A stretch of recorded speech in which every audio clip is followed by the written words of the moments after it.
Bueno, muy buenas a todos. Vamos a hacer otro ejercicio del capítulo número 8 de fuentes de campo magnético, ¿sí? En este caso tenemos un ejercicio que salió en un examen, creo que fue un segundo parcial. Así que vamos a tratar de resolver juntos ahora, ¿sí? Dice, tres largos conductores rectilíneos horizontales están ubicados en un mismo plano vertical y el conductor intermedio que pesa por unidad de longitud 3 newton por metro flota a 1,2 centímetros de los otros dos, debido a las intensidades de corriente iguales que circulan por ellos. Dibuje e indique los sentidos de las tres intensidades de corriente eléctrica y calcule I.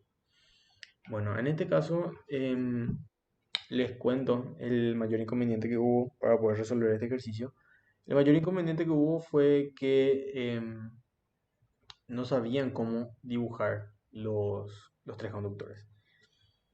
Dice, tres conductores rectilíneos horizontales. Entonces, para empezar, los conductores rectilíneos están horizontales, ¿sí?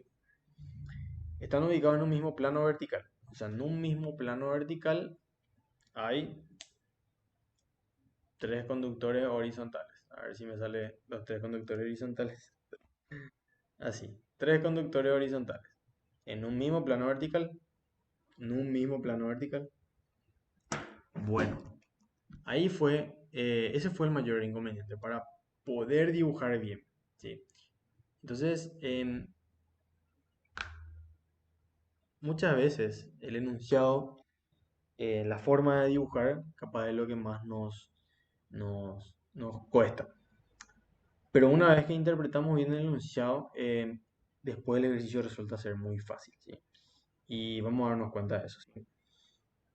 Bueno, entonces, nos dice que el, el peso el peso por metro del conductor 2, ¿sí? Vamos a enumerarla así, 1, 2 y 3.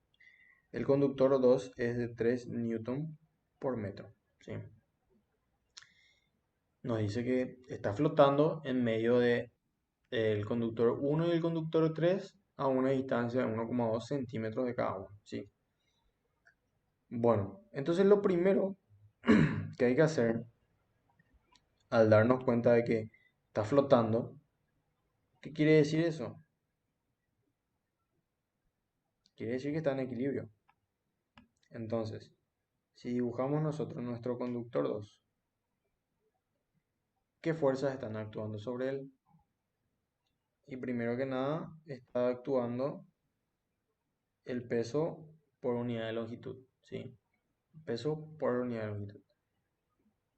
Y aparte de eso, actúan también las fuerzas que le producen el campo magnético que pasa, o sea, que produce el conductor 1 y el campo magnético que produce el conductor 3. Entonces voy a tener dos fuerzas más que van a actuar sobre mi conductor 2.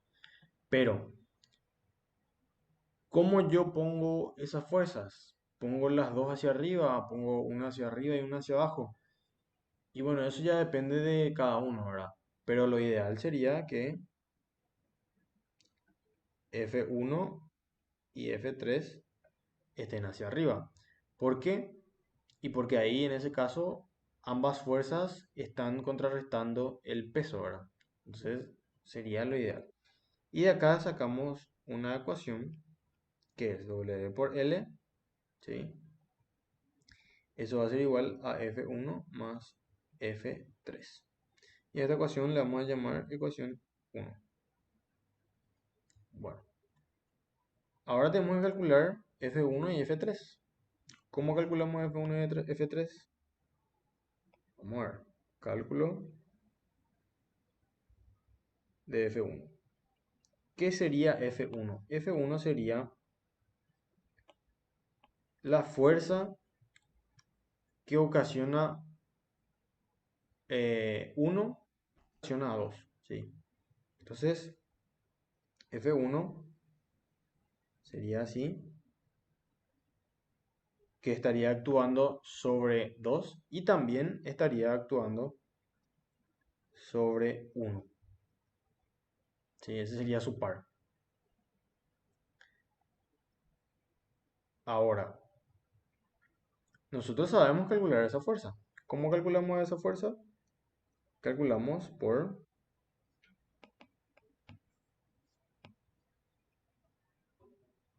hacer un zoom, por la ecuación de fuerzas entre dos conductores largos, rectos, que transportan corriente, que es esta fórmula que está acá, que estoy escribiendo. 2pi por 1,2 por 10 a la menos 2, que sería la distancia que le separa, ¿sí? 1,2 centímetros, que se tiene que meter en metros. Si despejamos acá, vamos a tener, con los datos que tenemos ahora, porque L no tenemos y tampoco tenemos, entonces con los datos que tenemos que sale de esta forma, por I cuadrado por L, ¿sí? Entonces ya tenemos F1. Ahora vamos a calcular F2.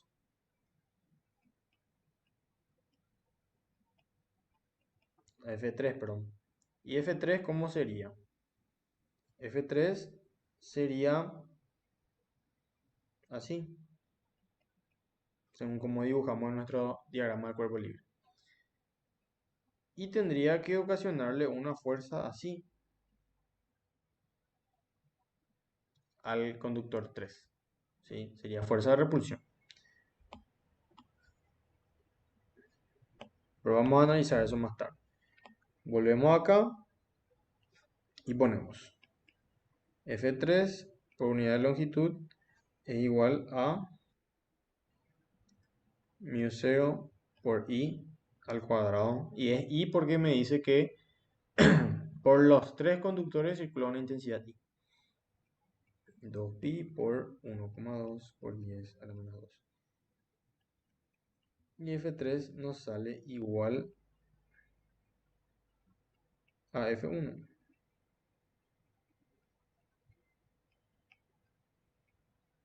Así. Bueno, entonces, con esta ecuación que le llamamos 2, a esta ecuación que le llamamos 3, todo eso ponemos en 1. ¿Y qué vamos a tener? Vamos a tener 3 por L, que 3 es el peso por unidad de longitud, va a ser igual a 2 veces 1,6667 por 10 a la menos 5 por I al cuadrado por L. Acá se nos simplifica la L. Y eso, por ejemplo, es algo que a todo el mundo le preocupó. A todo el mundo le preocupó que en el enunciado no le daba la longitud de los conductores. Entonces, leían el enunciado y se quedaban ahí, pensando, esperando, diciendo que faltaba un dato.